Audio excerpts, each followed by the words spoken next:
Guys, good to see you. It's good to be back with the team this morning. Had really good meetings, and the walkthrough was pretty spirited. And so guys are ready to get back to work. Film was tough to watch, but a lot to learn from. Take any questions you guys got. Dave, we talked about the fourth downs the other day, and you mentioned it's kind of built into who y'all are. And, obviously y'all go for it a lot every year. Yeah. Does it also show some faith in the defense in case you don't convert it, like you're counting on them to stop them? You'd like it to be that way. I think to execute all of that the best, that you would like that. You'd like to have the confidence that if you don't get it, that wherever the ball's put down, that you're putting up a fight for them to get 7. And if they get 3, then you can move on with it. But I think we're still working to get that expectation. A couple injury questions. How is Jackie? And then is Carl any closer to coming back? Carl's with us today, so he's going through all the things that everyone was going through. So he's got a big smile on his face, so I'm happy for him. And then Jackie wasn't with us. He's still day-to-day. With Jackie's limited or whatever role it's going to be, like, who do you expect to step up and kind of fill that gap? And I know you talked about some people that have been here for a few weeks that need to kind of get with it. It's a good question. I think that is the question. Right there is that one. I think there's less struggles on the front of the defense, and just physicality-wise, playing blocks-wise, just things that really would like for us to be beyond at this point. And so we're kind of going back to square one with all of that. We're going to have to be creative, I feel.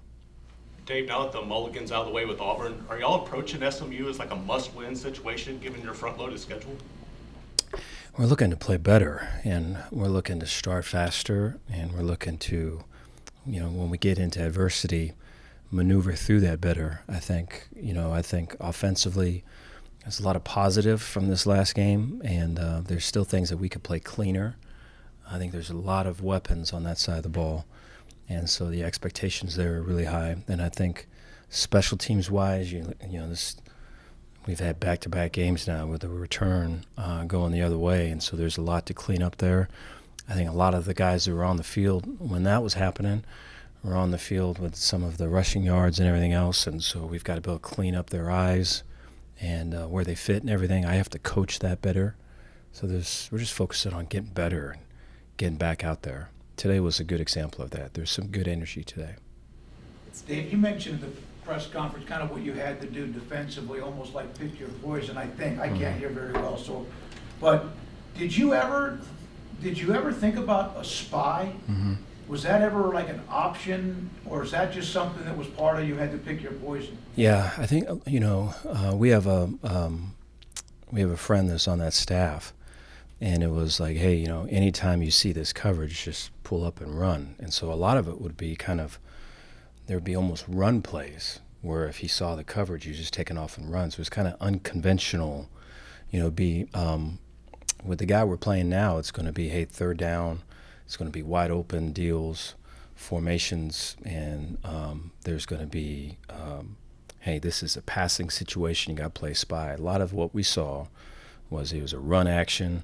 He pulls it out. It's a play action pass. He sees that we're running with someone, and he just takes off and runs. So a little bit unconventional that way.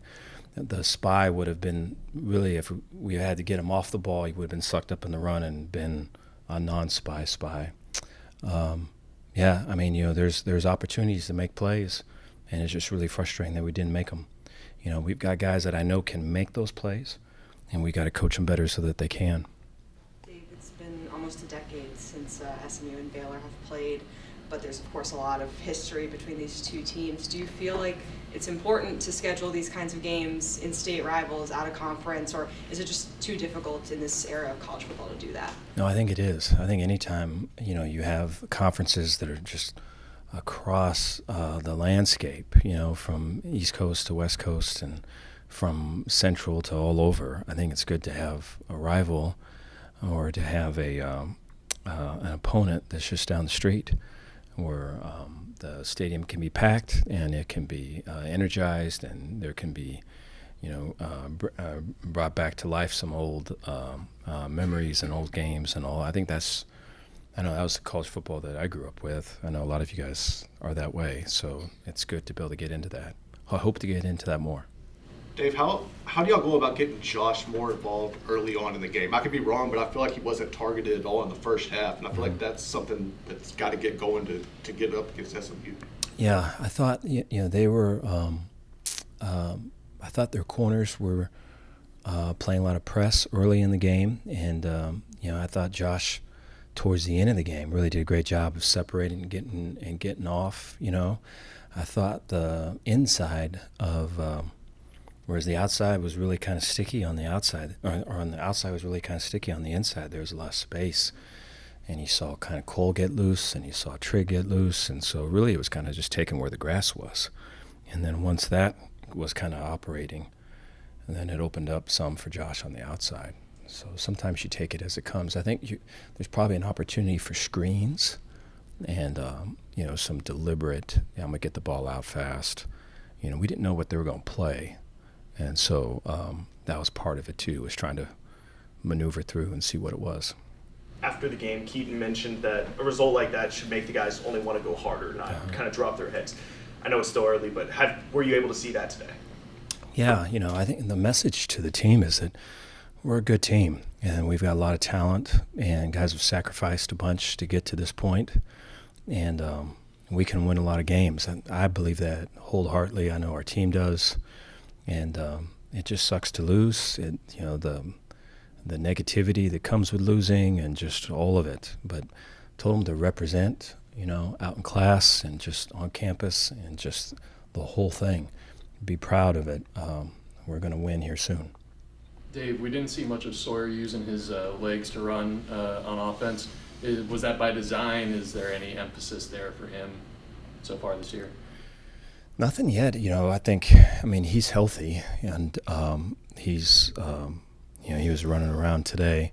I think the pass rush was pretty good from Auburn on the particularly on the edges. So I think the pocket was kind of collapsed for him somewhat. But yeah, we can run him if need be, and that's always there. Dave, back to the fourth downs just for a minute. When you guys decided to sort of be on the forefront of going for it, was that like an analytics thing, like looking at stats and going, this pays off, or was it more of just culture, attitude, like what sort of drove that decision? It's a good question. It was both, I think you look at it now, where some of the numbers that we're putting up, I don't know if we put them up all the way without going for it on fourth down. And that's not to take away anything from anybody. It's just it's really, really hard to defend an explosive, talented offense that goes for it all four downs and is sometimes on the 30 or on the 40, and these are all just, I think we're naturally inclined to think what happens if we don't make it, But those are sometimes the hardest calls to make on the other side of it, because you don't want to sell the house because the thing could go all the way, and then, how do you play all of that? And I think it's difficult, puts defenses in a bind, and then so I think that's one part of it. I think the other part is. It does give confidence and an edge to the offense because they know that we're going for it. We're in attack mode all the way. And there's a bunch of second down and third down runs that normally would not be there. There'd be more drop back pass.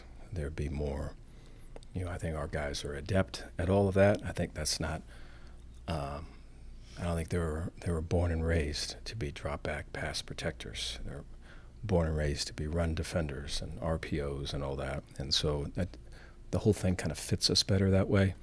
And then you look at just the numbers of it, and you look at the people that have done it, and their points have gone up and their wins have gone up.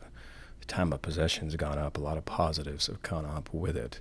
I think looking at it when it's happening in front of you, on a 30 or 40. There's still that shock value of it. So I understand that. Were you impressed with what Caden was able to accomplish in his first collegiate game? Yeah, I thought, he showed what he had been showing here, and I think, on the practice fields and that, and there's a couple guys that, we were not able to see that from, and so really working to get them on the forefront for this next game, to be able to show out like we know they can. But it was really good to see him capitalize on the moment, and he had some big runs there when we needed him. I thought pass protection-wise, he was where he needed to be. And so there's a lot of positives for him, for a young dude, and everything happening fast, and the bright lights and everything. I think he did a great job.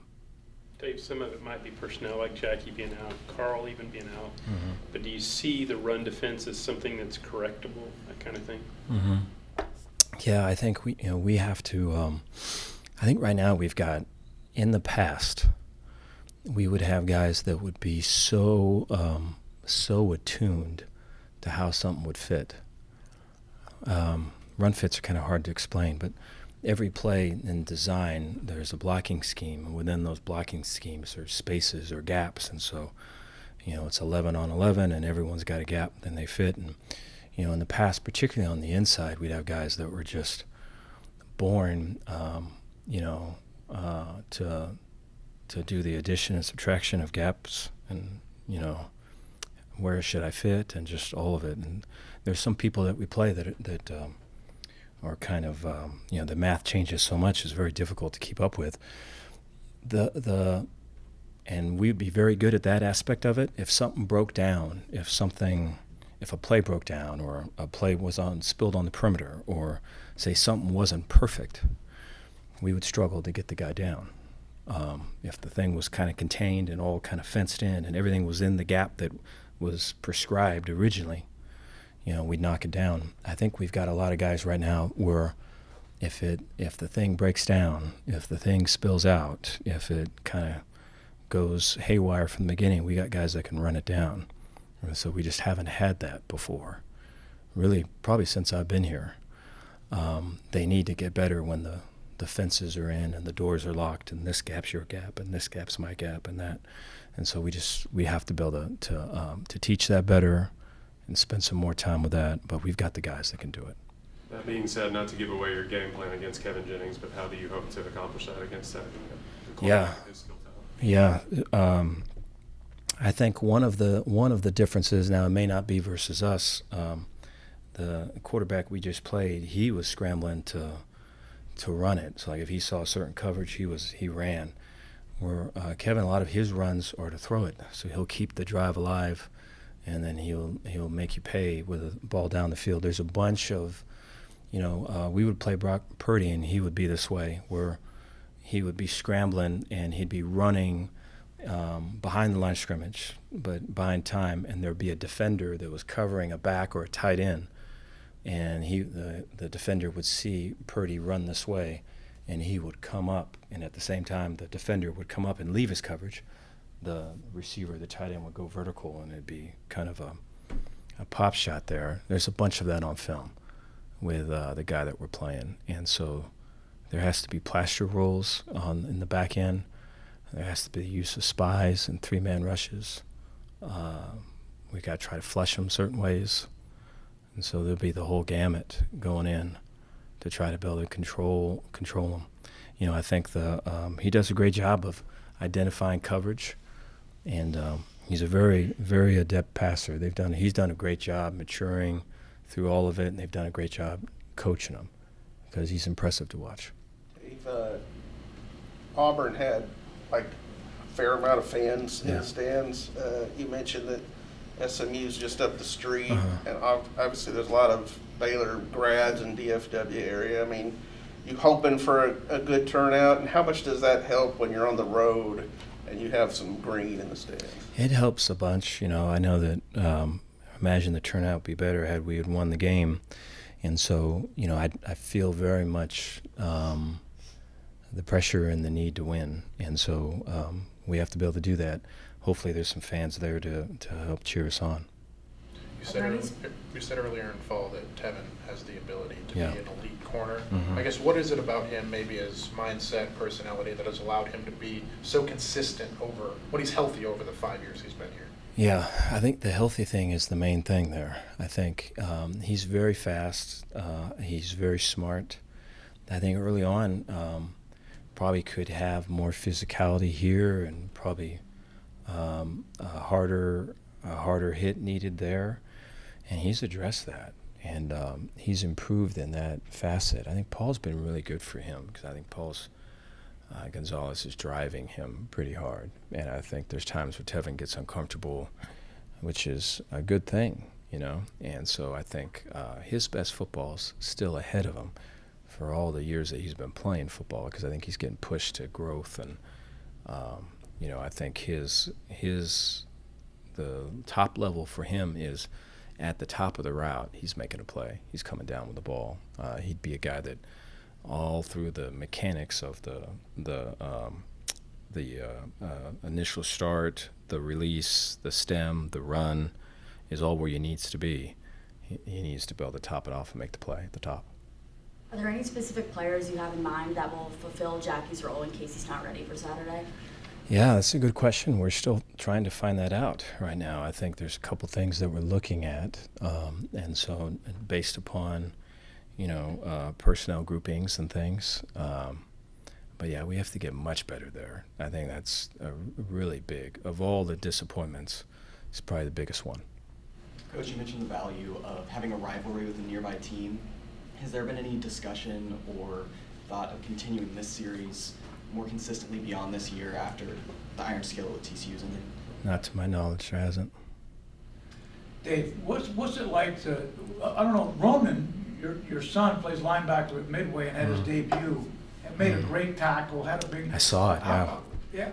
Do you miss being able to be there and Yeah. at the game, and what's that like as he's launched his little career? Yeah, last week was, I mean, my daughter moved, my wife moved both my daughters in to Madison last week. And so my oldest girl is a junior there. My middle girl is a freshman there.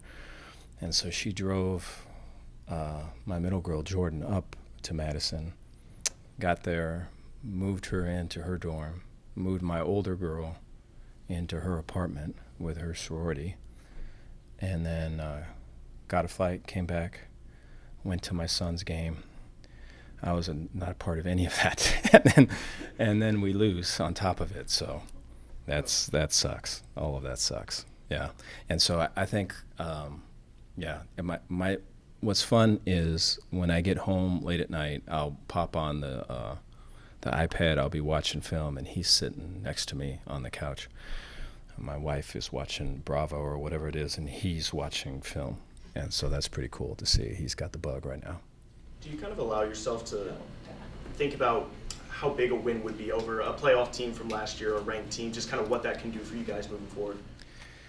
You know, I would certainly respect the opponent. And I've known Coach Lashley for a long time. He's just an awesome dude, and much respect for him personally. And he's got a great program there and all of it. So the thing with us is we just have to get better. There are things that are in our control. You know, the opponent sometimes ain't, you know. But there's things that are in our control that we have to do better. And I think if we do those things and play the standard of that, what we can, what we're capable of, then all the other things are going to fall into place. And so the emphasis is really on that. I saw you you were talking to Yahoo Sports and talked about just this era of NIL and how the academic piece is maybe a little bit more challenging now.